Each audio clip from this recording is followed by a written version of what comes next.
Kirk Cousins was elite in the limited action he played in last year.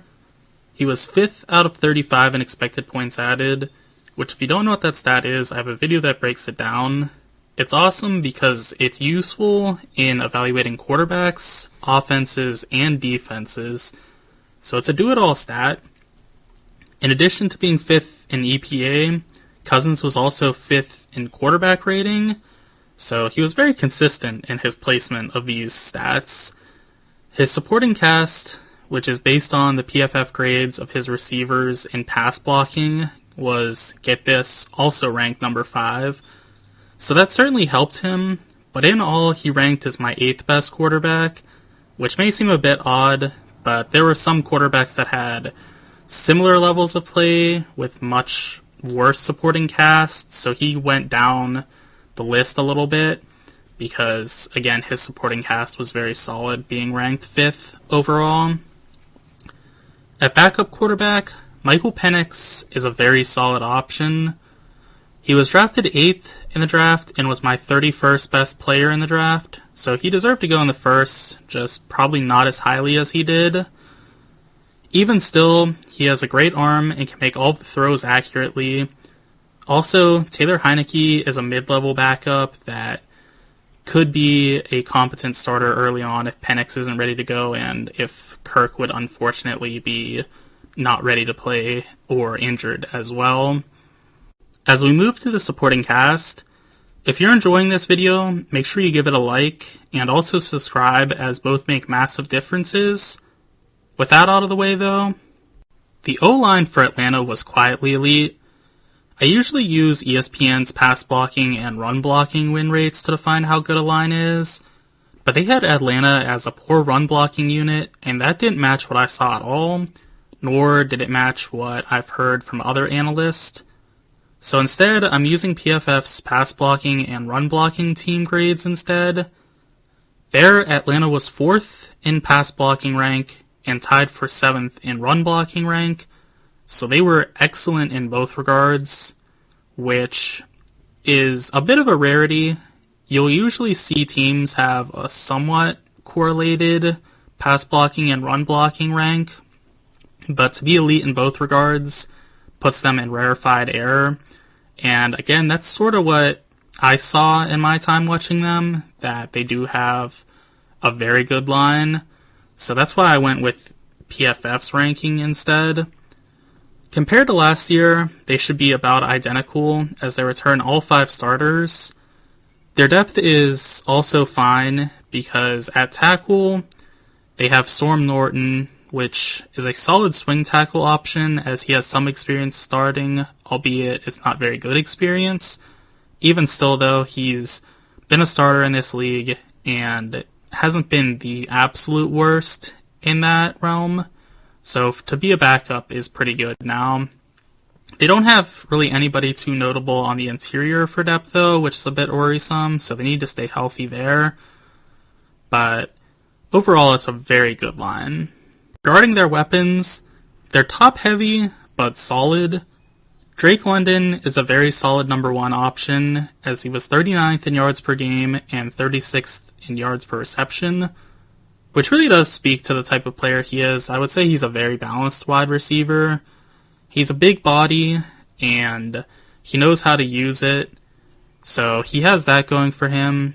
He is about 6'4", I want to say, and he also has the weight to go alongside it. He's not slim. He's about 215 pounds, so that's very nice. He's not slow. He can win deep downfield, but he can also move the sticks with consistency. So it makes sense that his yards per game and yards per reception are similar, as he is proficient in basically every area of the field. Darnell Mooney is an alright number 2, being 108th in yards per game and 34th in yards per reception, which again speaks to the player that he is. He wins deep downfield a lot more than he does in the short to intermediate parts of the field, which you'll take because London can win short and intermediately, as I mentioned before, and Mooney can then win deep, so they balance off each other very nicely. Mooney should be better this year, though, as he gets a massive upgrade from Justin Fields to Kirk Cousins. So he should be doing better in his overall stats. What is nice for Mooney, though, is even with poor quarterback play, he does have a 1,000-yard receiving yard season to his name. So he can be a very solid contributor. But Kirk is going to have to find that in him, as Mooney just has not been good very recently. Speaking of someone who hasn't been good recently, but in this case just hasn't been good in their career, is Ray McLeod, who was 220th in yards per game and tied for 66th in yards per reception this past season, which again really does tell the story of Ray McLeod. He's not somebody you want being a contributor basically at all on your offense. He's a fine return specialist, but he is not a very proficient wide receiving option, and he's being thrusted into being the third option for Atlanta, which is not ideal. He can get you deep downfield a bit, mostly through getting intermediate plays that he runs after catch 4 yards. He's not really much of a deep downfield winner overall, but being 66th in yards per reception isn't terrible. What holds him back is he's 5'9", 190 pounds, so he's just small holistically, and that shows a lot. He can be beat at the line of scrimmage, and he just overall is not a very good player. Someone who is a very good player, though, is Kyle Pitts. He has unlimited potential. He had a down year this past season, but a chunk of that at least has to go on Arthur Smith, who was using him as a decoy more so than somebody to actually get targets. And Jonnu Smith has to be thankful for that, because Jonnu Smith was getting a ton of yards as a result of Pitts being the decoy. Despite that, Pitts still was solid statistically, being 15th in yards per game among tight ends and 3rd in yards per reception among tight ends. Another great weapon at their disposal is Bijan Robinson, who is an elite talent at running back, but was just alright his rookie year.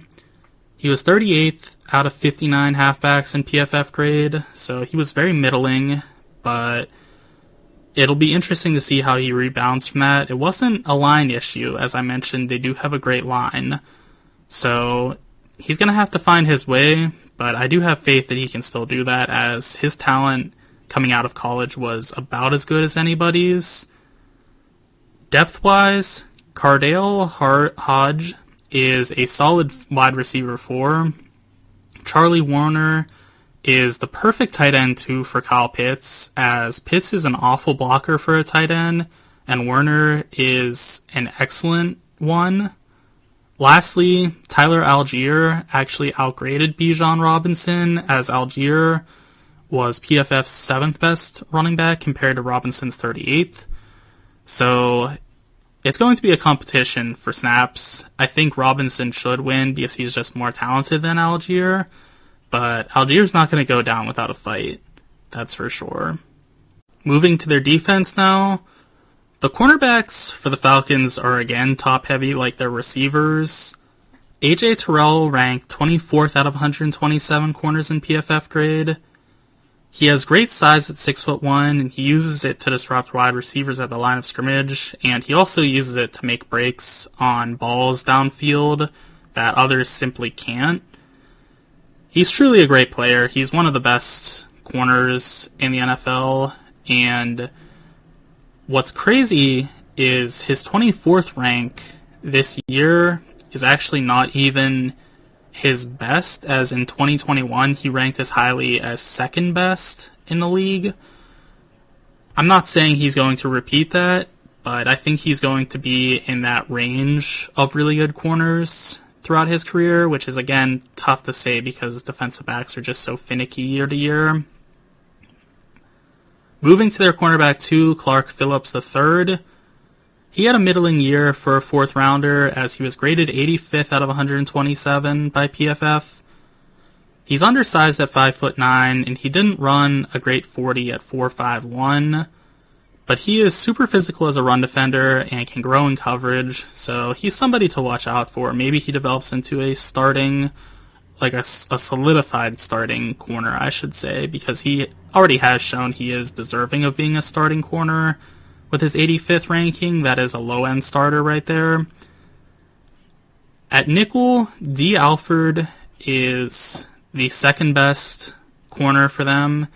He was ranked 38th. He is excellent in coverage and solid against the run, so he supplies some real value. He is one of the better up-and-coming defensive backs in the league as a whole, but particularly as a nickel. I don't hear him talked about much, but he was solid as a very small contributor in 2022 and was really good in 2023. So he has that going for him. At safety, they are again pretty top heavy, but overall well set as well. Jesse Bates is an elite safety that ranks 2nd out of 95 in PFF grade. He gets it done in coverage and against the run as he was top 3 in both aspects, so he is truly elite. I would say, at a minimum, he's the 3rd best safety in the league, behind Antoine Winfield Jr. in Tampa, and behind Kyle Hamilton in Baltimore. But there's an argument for Bates being the best of those 3, or at least being the 2nd or 3rd best. Either way, he's fantastic. He doesn't get talked about enough because he's on an Atlanta Falcons team that doesn't have the greatest defense or just the greatest aura around them in general, but he is a very, very good player. And DeMarco Hellams was graded 57th according to PFF. He is just alright in coverage, but it's very solid against the run, so he plays nicely off of Bates. Bates is going to play really well off of anybody because he's just so good and versatile, but Hellams, you could do worse than him at safety. Regarding their defensive back depth, Mike Hughes is a solid 4th cornerback that's capable as a nickel despite a really rough year this past season where he ranked 106th out of 127 corners. The year prior to that, he was far better, ranking 76th out of 118. So he is at least an alright contributor. Antonio Hamilton Sr. is also a good backup cornerback, but he plays on the outside. He's had 2 consecutive good years now, so he might be a capable starter. It's going to be interesting to see how things shape out in that defensive back room because the only constants are going to be their 2 safeties, D. Alford and AJ Terrell. Anybody else, it's going to be anybody's guess as to who's going to start, so I don't feel super strongly about any of their 3rd cornerback options. On the defensive line, Atlanta is okay, but it's not a strength of theirs. Lorenzo Carter finished 90th out of 122 in edge pressures, which is solid considering he had very limited reps. That may not sound good, it may in fact sound awful, but he really wasn't allotted too many repetitions to be a real contributor, so he might be better this year, or maybe they knew that he wasn't going to play well, and that's why they didn't get him out there. He's also a solid run defender, though, so he has something to offer at a minimum. The real person to watch on the edge room, though, is Arnold Ebiketie, who was tied for 74th out of 122 in edge pressures. He's a poor run defender, but he has potential as a pass rusher, so they might have something in Ebiketie moving down the line. The interior for them is actually quite good, though. David Onyemata was tied for 35th out of 142 in defensive interior pressures, which is very good considering he missed 3 games. He's also really good against the run, too, so he's a very nice player to have. Another great player is Grady Jarrett, who's been doing it for years now. He had a good year, being on pace to be 39th for defensive interior pressures. He is an alright run defender as well, so he offers a fair amount. As for their depth on the defensive line, Zach Harrison has potential as a pass rusher. He's very athletic. He is also a good edge setter against the run, so he has that going for him. Taquan Graham is an alright rotational defensive tackle that's fine against the run and pass, so they have that covered. And then Rook Ororo, I hope that's how you say it. It's very difficult to know. I haven't heard too many people pronounce it. Regardless, being drafted in the second to be a nose tackle or a defensive tackle is alright, because defensive interior that are drafted in the second round average a 56 grade since 2019, which is solid for a rotational option, as he'd be 87th out of 142 defensive interior. So that's not bad. That's about average for a contributor, and that's, again, as a backup option. Braylon Trice was drafted in the third as an edge rusher, which is fine too, as rookie third-round edge rushers average a 63 PFF grade, which would be good for 79 out of 122. He was expected to go a bit higher than the third. I saw some people expect him to go in the first, the late first, that is, or at least in the second. So he might be a good value for them. Brandon Dorless was selected in the fourth to be a defensive interior as well. So they might not have high-end talent, but they've poured resources into the position, and you expect at least one of the guys to hit. So that'll be good for their depth. The linebacker core for the Falcons is one that has a ton of potential, but is a bit of a question mark nonetheless. Caden Ellis ranked 20th out of 82 linebackers in PFF grade. He's great against the run, very good as a pass rusher, and can cover solidly as well. I have no problem with him starting at all. I think he's one of the more legit linebackers in this league because he's just a do-it-all type of guy. But somebody I do question the legitimacy of their starting is Troy Anderson, who was 75th in PFF grade when he played last in 2022. I don't like the prospects of him getting real time and would much rather have their backup Nate Landman play. Landman was 28th out of 82 this year. He is an elite thumper in the run game and poor but serviceable in coverage. So he has some value, and I just don't really see it with Anderson. He has a lot of athletic ability, but Landman seems like the better complete player now, and that's more relevant to Atlanta because Atlanta actually has a chance to compete this year, and you would rather like to get the veterans and guys that can actually contribute right now in over that which is just potential based, in my opinion, as a result of them being such a good team possibly this year. In all, Atlanta is really good. Kirk Cousins might not always give you elite play, but he showed he is capable of it. His line will help him a lot as they protect him well in pass blocking and produce rushing lanes in the run game. Weapon-wise, London and Pitts is a very solid duo, but they'll need someone else to step up as well. They have very talented running backs that will help, but if they can get Mooney involved, that'd go a long way. He's the guy I have the most faith in for their secondary options. Defensively, their cornerbacks are top-heavy, but there is some intriguing depth to it as well.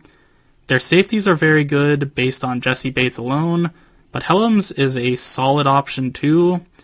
On the defensive line, they don't have a superstar talent, but their interior is good and they have a ton of depth. At linebacker, they could have a top high-end duo also, so that's something to watch for. Those are my thoughts. Be sure to let me know what yours are in the comment section, and also be sure to like and subscribe for more content.